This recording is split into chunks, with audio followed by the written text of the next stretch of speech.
speaker Dr. Gautam.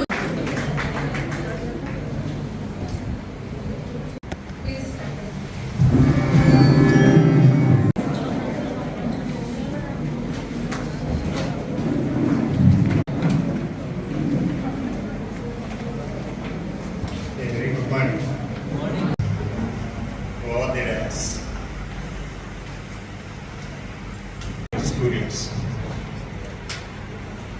Today we are here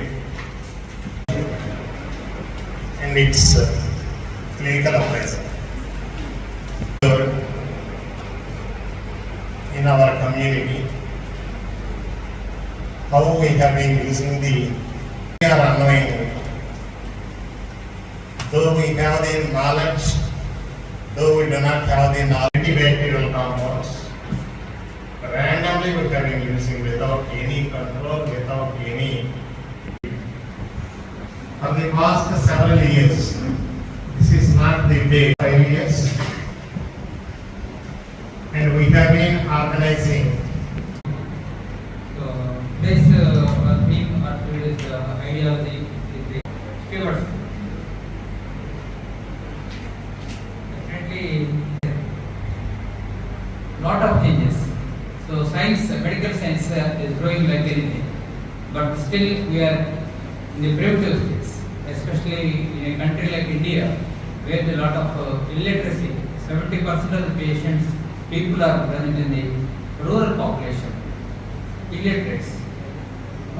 They are staying in the remote areas, villages. They are having a lot of taboos.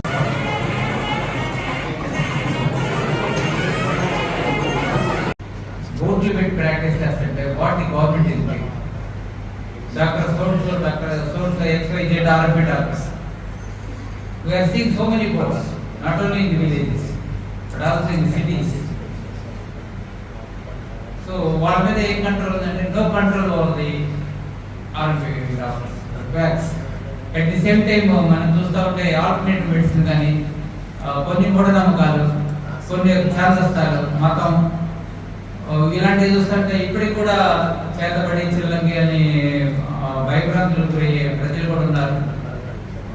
చాలా మంది కూడా ఇవాళ కూడా వైద్యం అనగానే సొంత వైద్యం ఏంటి మోసం అనేది మర్చిపోయి taking self medications. Just they will go to the medical shop and they will take some drugs and they will use. So అలానే ఇవాళ కూడా చూస్తూ ఉంటే పుత్తూరు వారి వైద్యం అనేసి ఫ్రాక్చర్ ఉంటే పుత్తూరు వారు ఏదో మసాలా పూసేసి కట్లు కట్టేసేస్తూ ఉంటారు. People are going to these type of people. So there is no control over the total medical system.